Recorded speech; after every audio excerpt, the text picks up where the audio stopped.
all the things I just brought up are very well illustrated in a mechanical. The level you see over here is for a mechanical PC, and this was the level that I received about when I joined the team. So before I joined the team, this was what it looked like. So we have a pretty large level here. See, it's a really big level even. But if you look at the lighting, it's entirely random. You can see that every area was made by a different person at a different time with a different approach and a different style. And if you then bring all of those different areas together, you get something inconsistent, and you also get something that's difficult to work with and difficult to tweak. Because you can't, for example, say, okay, we're going to port this to iOS, and the problem with lighting on iOS is that, for example, this light has brightness 8, but on iOS you can't have a brightness 8, the maximum brightness allowed is 2, due to the way how the light maps are stored. So you can't say, okay, we're going to select all the lights that belong to this lamp and scale all of them down from 8 to 1.5 or 2.0. You can't say that because all of these lamps are different all the way through. So it's very difficult to tweak and very difficult to get into. It's very difficult to make it consistent as well. If you have to go tweak all the existing lights, and there's a lot of lights floating around, it would take you a lot of time. So my solution for this level was pretty much right click, select all point light actors, press delete, start over. Because that goes faster than actually adjusting the current ones. Because if you take a look at them, for example, these are really, really bright. They go pretty much near white, which is never good. You don't want white house. You don't want a white bleeding, which is what this is. Also, there's a lot of lights. So for these few lamps over here, you can see you have 1, 2, 3, 4, 5, 6, 7, 8, 9, 10 lights floating around. And it doesn't make things easier, because it's a lot more lights to tweak.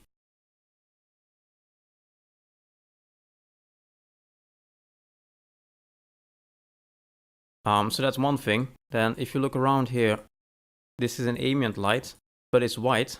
So suddenly there's a white ambient light around. Then here we go to blue. Okay. Then here it gets quite yellow, which is a different yellow than this yellow.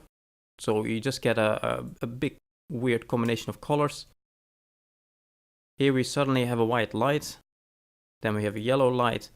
This whole cave here is done with white lights, etc. So it just goes back and forth between different colors. You can really see it's different people who made the different areas at different times. For example, also consistency wise, you have these green plasma screens.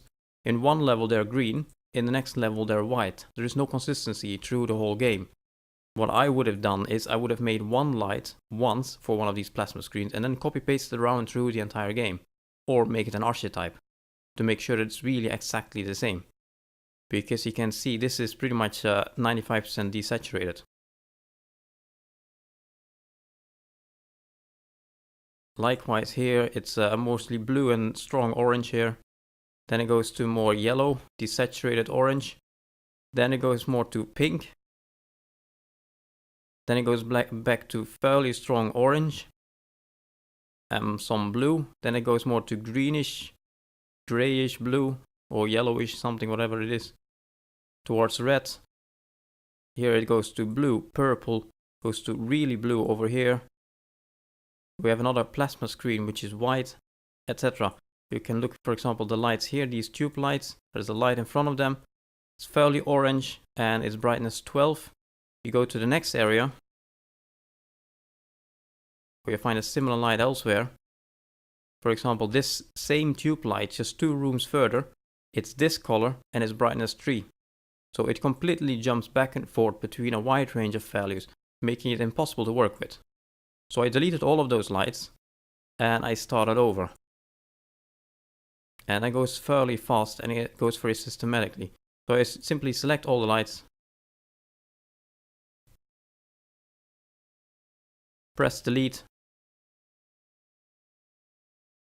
or actually let's move them first. If you delete the lights, then you don't invalidate the lighting, so the lighting stays in where it is. But if you first move the lights, then delete them, you invalidate the lighting, so when you delete the lights, the scene goes black. Like so. That's just a small thing that you have to get used to. Either way, go back to delete all the lights, place a new light. I would make the icon larger so I can see it better from a distance. I would increase the radius. I'm going to start with ambient lights, because ambient lights are the largest light source in this level. There is no sun here, so I would start with ambient lights instead. I would go for a nice number here. I would go for a nice bluish ambient color. And a brightness of say 0.25. It's a fairly dark game. Once I have that, I will begin copy pasting that around and making sure that every area is about lit up by these. So I would do about this.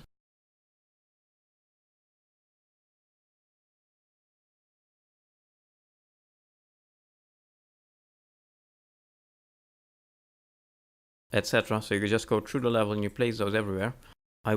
In this game, I'm using point lights with a large radius and a low brightness to create ambient light, and not a skylight, because a skylight makes everything the exact same color, the exact same brightness, and that's too much in this game.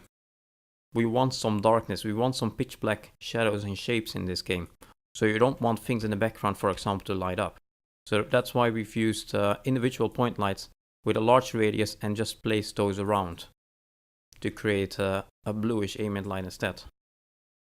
So once the ambient lights have been placed, I would move on to the most common light source, which is probably the tube light seen earlier, and I would light that one out.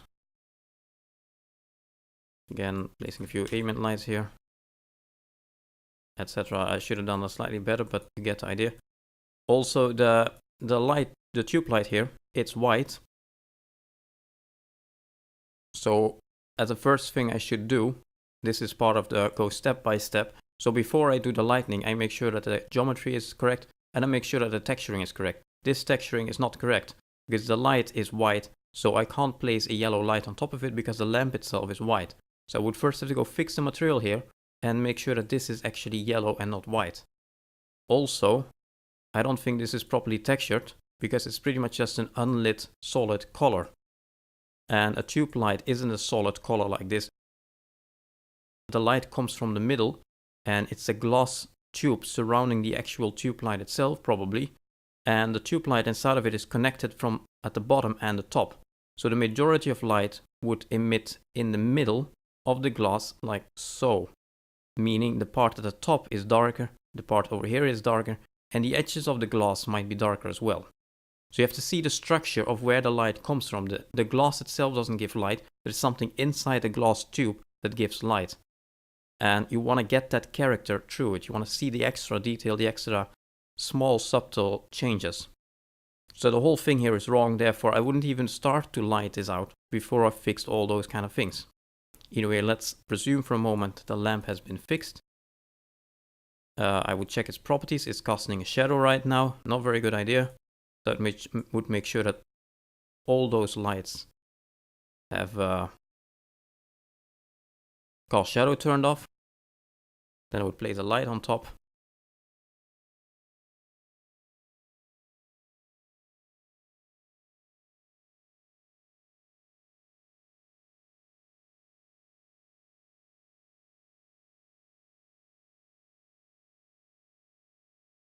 I would potentially name it so I can find it back easily later on. For example, tube light yellow. And then I would rebuild this, but I'm not going to do that now. It's going to take too much time, but I would rebuild it first, check if that light is okay. And if it's okay, I would begin copy pasting it around in the entire level. And this whole step goes quite fast because you pretty much just copy it, place it on the lamp, move forward. And this whole process is what I would repeat the entire level long. So I start with the biggest light source, in this case the ambient light. I then go down to the most common second light source, which are these tube lights. I create a light for that. I rebuild once to check if that single light looks okay. Then I start copy pasting the light around through the entire level. I find the second most common light source. I start copy pasting that one around. For example, this is probably the second most common type. And it's pretty much the same, it's also a tube light. So I could probably just copy paste this one and place it on that one as well. So just go through, copy it around, and once all the lights have been placed the entire level, I would rebuild, and then I would go through the entire level to see if everything really worked out as expected. And some areas are probably going to be a bit too dark or overlit or anything. And then those lights I would tweak on a 1-by-1 basis, but all the other lights I pretty much just copy paste. And this approach goes very fast because this level took me, I forgot exactly how long, but I think about an hour to 2 hours to relight. And it's big, as you can see. And after I've done that, so it only takes me 1 or 2 hours to do.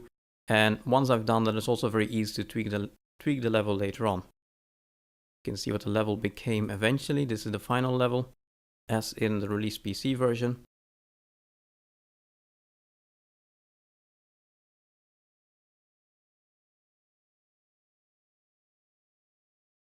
The eventual level looks like this. And all the lights here are the same and copy pasted around.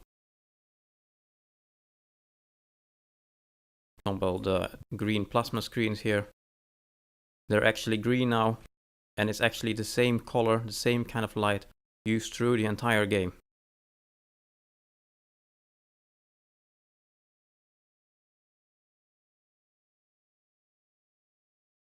For example, if I select by color, I select all the plasma screens, etc. So this makes it really easy. Also, there's these ambient lights here. These are my ambient lights. And the same one are used through. Sometimes I tweak the brightness a bit, see? So I would go through at the end and tweak the lights on a 1-by-1 basis where needed. But in general, it's just copy pasted.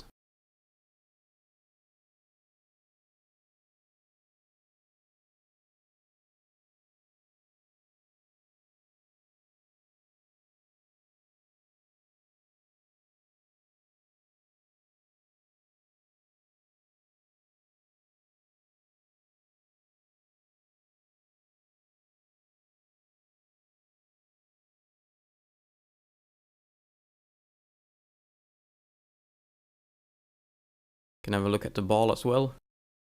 So here we have the ball level.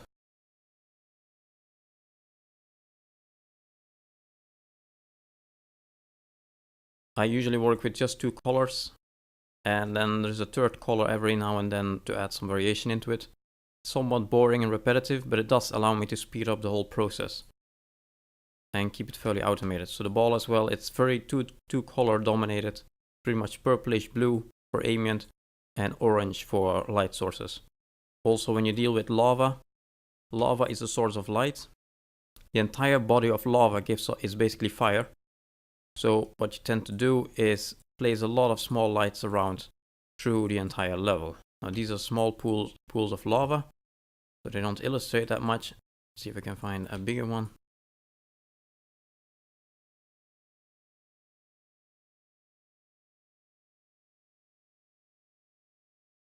Somewhat like this. You just place small lights around to make sure that the rock right around the lava, so the lower part of the rock, is illuminated.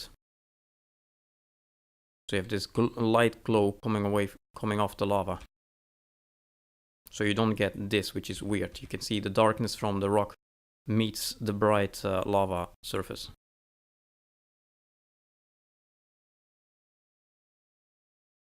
But otherwise, same system here. All these lights are pretty much the same settings, same kind of colors, and they're pretty much just copy pasted around. I made a single one of these setups with the pillar, the light, the beam here, and the light, all of those things, and then I just copied it.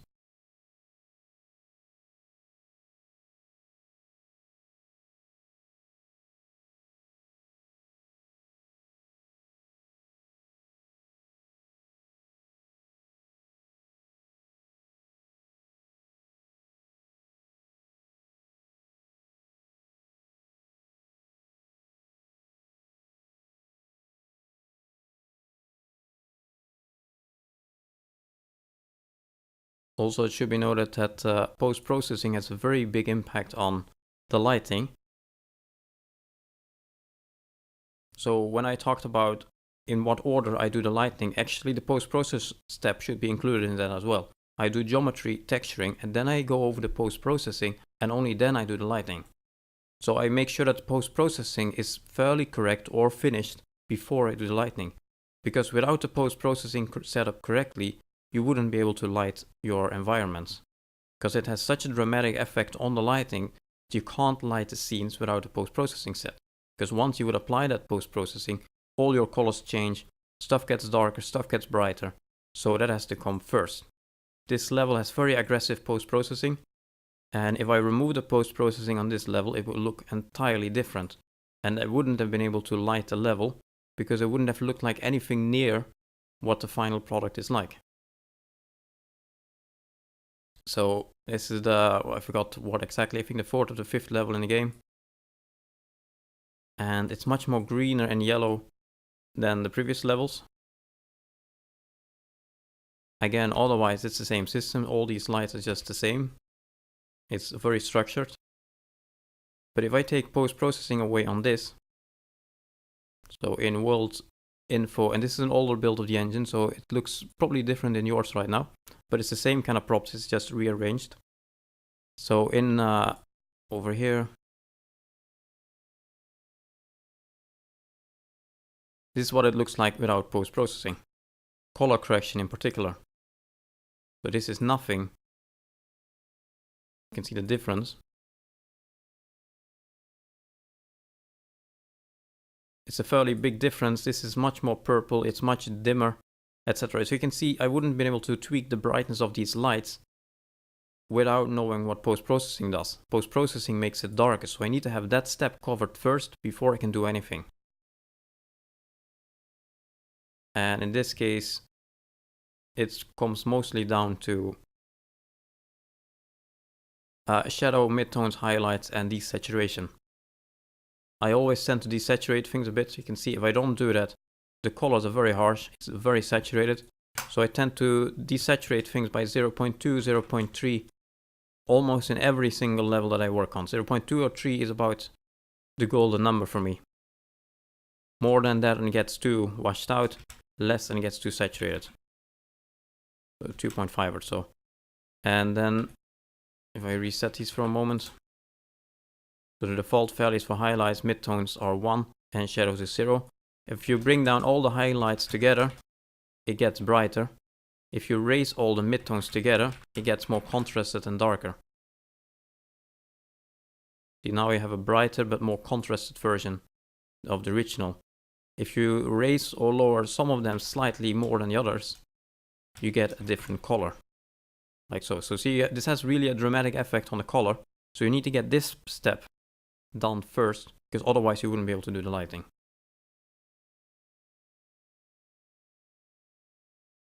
You can see here you have a lot of lava in a cave. I covered the entire body of lava with these lights, meant to give an orange glow to the rocks near the body of lava. You can see the ceiling is darker. I wanted to have this evolution of a bright horizon and a dark cave ceiling above you. And that's done with a lot of these lights copy pasted around. Here we have recoil, completely different style, much brighter, more realistic in a way, although still a bit cartoony. A lot more emphasis on bounce lightning, realistic lightning, less dramatic. So for example, indoors here, it's more realistic, it's more mirror's edge-ish in style, with bright surfaces, clear radiosity here. You can see it gets a bit green from this wall over here, bounce lighting.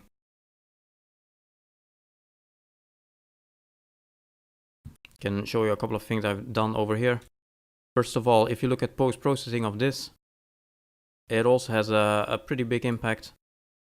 Without post-processing, this looks like so.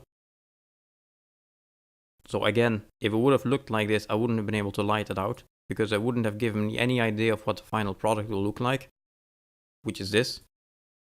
Indoors, you can see that as well.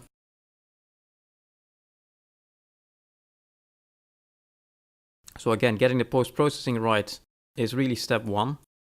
Then other than that, lighting wise, I have a very powerful sun over there, which is partially because of the light shafts. If you look at the sun over here, you can turn off the light shafts. But it mostly comes down to the fog actually. So I've used the distance fog to make it bright in combination with simply having a bright spot in the texture of the sky dome. So the brightness that you see from the sun simply comes from a very bright spot in the actual sky texture in combination with distance fog. Look at the distance fog here. It has two colors. You can see without meshes it looks like this. A bright orange side and a darker green side. And I pretty much bumped up the light in scattering brightness to 25, and that's where the brightness comes from.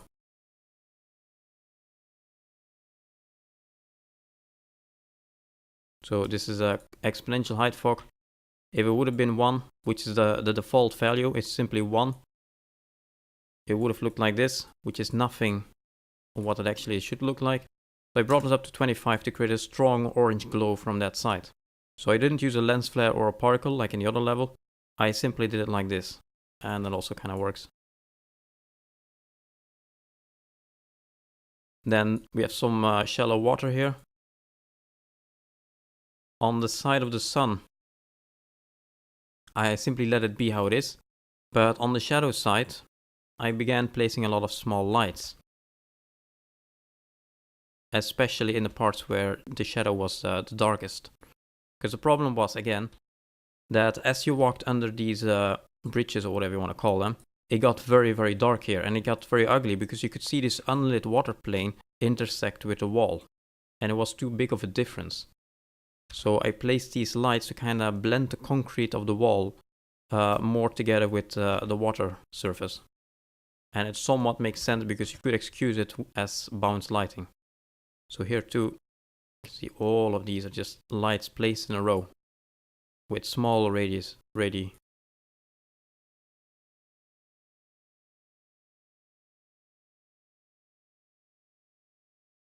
If you look at the indoor lighting here, I didn't do what I did in the other level with one light source at the top, one at the bottom and one in between, which I did do in the ball, by the way. I didn't do it here because it's a more realistic style, and it relies more on bounced lighting and less on dramatic, on big differences, big contrasts between bright and dark. So here I simply relied on a single light with indirect lighting scale 0.6, and I pretty much just relied on light mass having the light bounce right and around in a nice way. I still made sure I had some shadow between dark parts. So there's still a bit of shadow between each light, as you can see here and here, to get a nice composition going. So it's not monotone with the same brightness.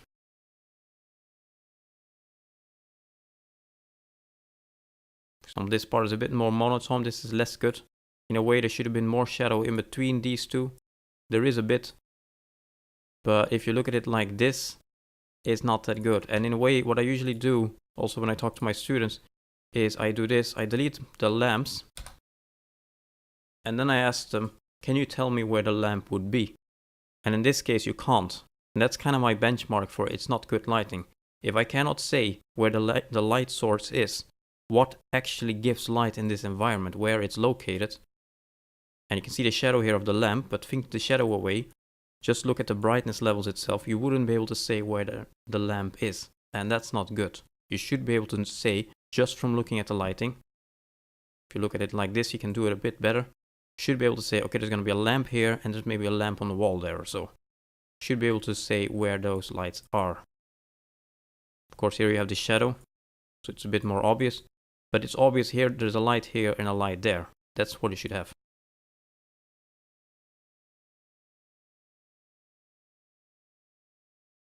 Other than that, again, we can look at world info here. I did use environment color here. So it's the same color as the fog color pretty much. This greenish color. And I have otherwise standard settings through.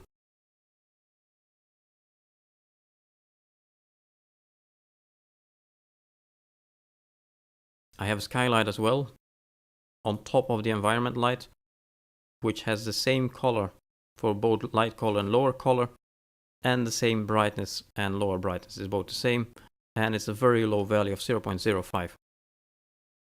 I have a dominant directional light here that has, I temporarily raised it to 2, it was actually 1.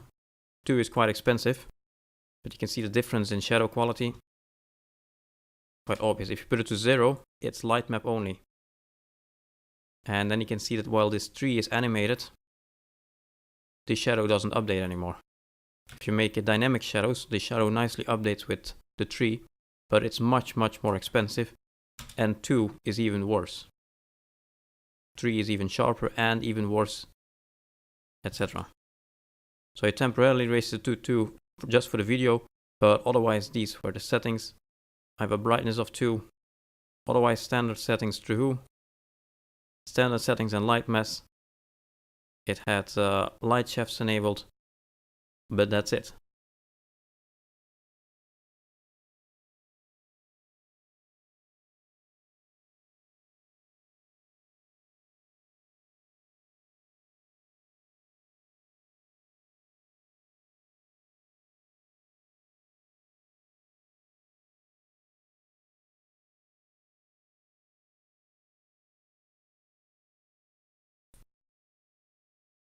Here we have another level. It's pretty much the same setup. You can see without post-processing, it makes a pretty big difference. And other than that, it's the same as the other level. We have a direct dominant directional light here with pretty much the same settings. Skylight, about the same settings. There is an environment light. It's all pretty much the same settings, so I really work consistent through the whole game. One thing that's nice to notice here is the texturing. If you look at the texturing without lighting, it's very consistent as well.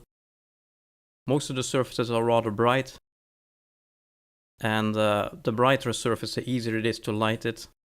The brightness levels are fairly consistent as well. Besides the road is noticeably darker, and this car here is also pretty dark. But that aside, it's the same level, the same brightness levels through, and there's only a few specific colors around. So it's orange and green, and other than that it's mostly gray. So it's a bit of a monotone, boring in a way, boring base to work from, texturing base.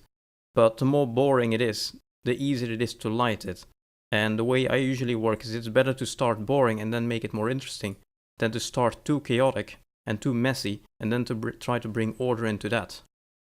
So I rather start too boring, too monotone, and then go from there to something more interesting, than going the other way around, starting with something completely chaotic and then trying to step it down to something consistent. That works much better in my experience. And the same goes for lighting. I would rather light out stuff in a rather boring, repetitive way, because it's easy to break up repetition, than it is to create repetition in chaos. All of these things allow me to keep up the pace through development.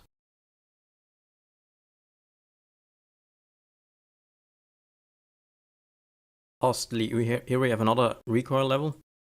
This is the streets level. This is a nighttime level.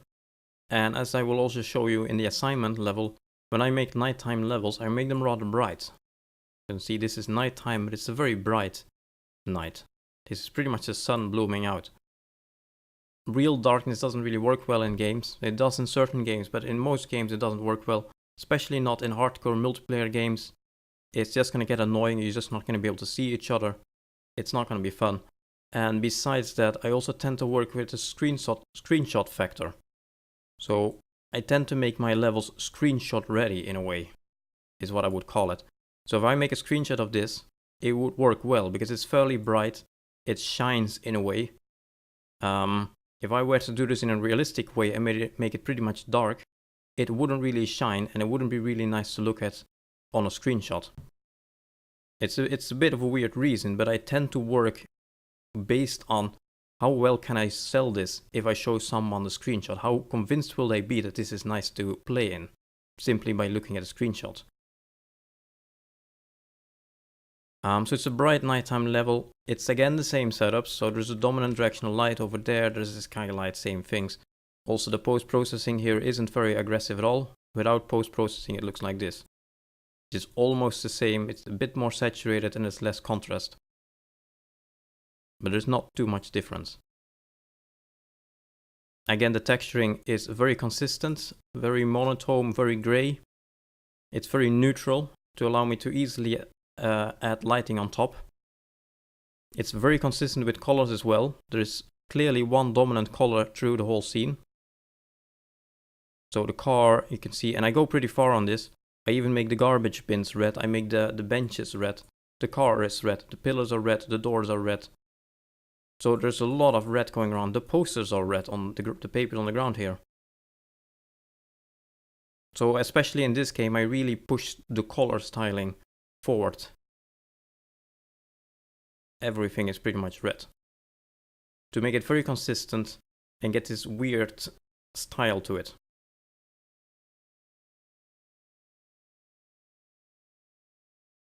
I even made all the traffic lights red, actually. If you were to look at all of them, they're all red. And in another level, I made all of them green, as well as all other cars and benches and garbage bins. Everything there is green. I also normally tend to place detail lights, and for me a detail light is a small light source like this, in the shadow. This is also somewhat what I did in the example level used in the video, but it's more obvious here. You can see the sun or the moon or whatever it is, moon technically, comes from that side. You can see the shadow of the buildings here on the ground.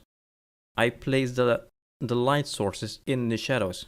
You can see there's a light source here, here, here, here, and here. They're all in the shadows. There is no light source where the moonlight hits. And that's very consistent. There's a few small exceptions here, left and right.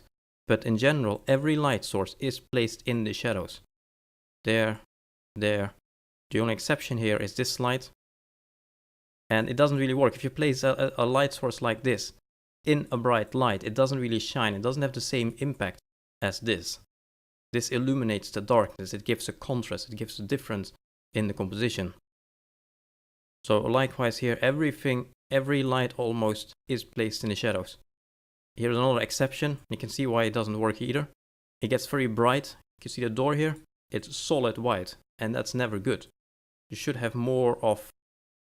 You should be able to see the difference, the detail in the texture. And you can't see the detail in the texture anymore because it completely bleeds out in the light.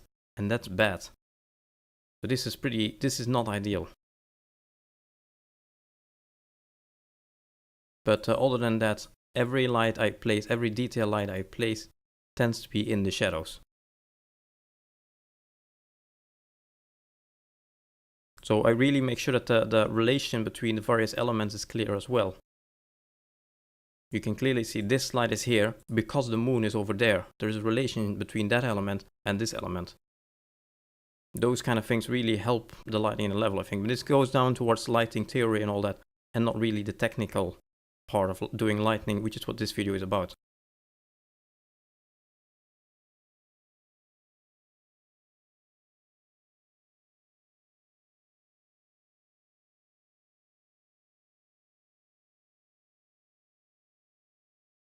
And then lastly, I would like to take a look at the assignment. So the assignment that comes with the video is this level. This is the finished product. So this is what you should be sending in if you were to choose to do the assignment.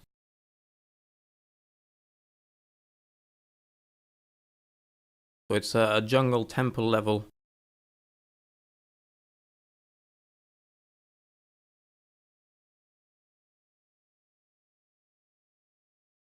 The point of the assignment is to light this out any way you choose.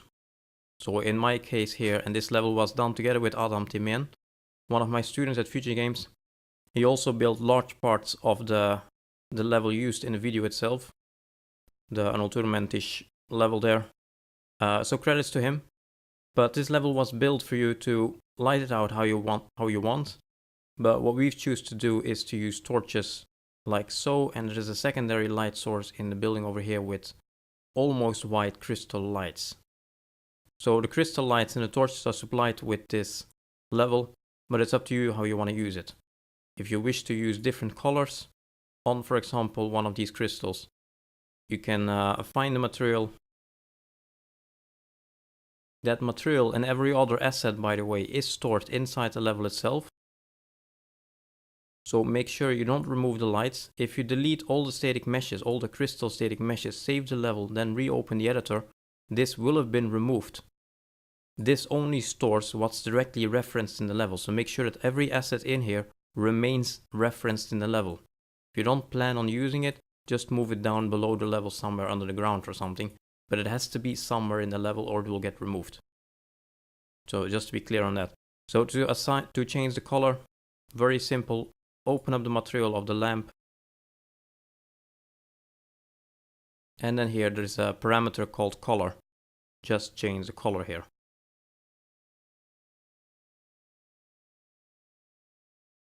What we've done here is using two different lights here.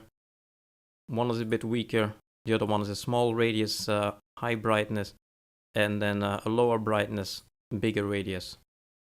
It's the same things as done in the video. Also there is water here, which is ideal to add some caustics on, just like in the video. This is done also with as movable point light, spotlight, sorry, which has its light channel set. So all the things we've done in the video. There's some interpactors. These statues are interpactors. You can see these are light mapped. If you wouldn't have light mapped these, the light here at the bottom wouldn't have shown up. The orange light from the torches would not show up. This pillar here is also an interpactor. This one is using dynamic per pixel light, so it's not light mapped. These two lights here are set to the same light channel, are set to the dynamic light channel even, of that the interpactor also uses. So we have a couple of interpactors spread through the level to make sure that you have different ways of practicing the lighting on dynamic meshes. There's a dominant directional light in the scene here.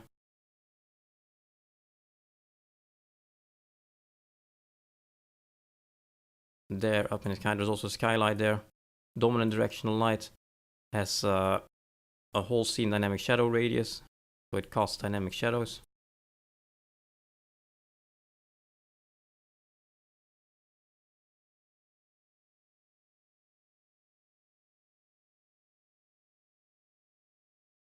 And that's pretty much the level. So it's repeating the things we've gone over, applied to an actual little level, like this. We've come to the end of this video, and I hope you have learned a thing or two from this video, and that you will enjoy this assignment. In any case, thanks a lot for watching this video.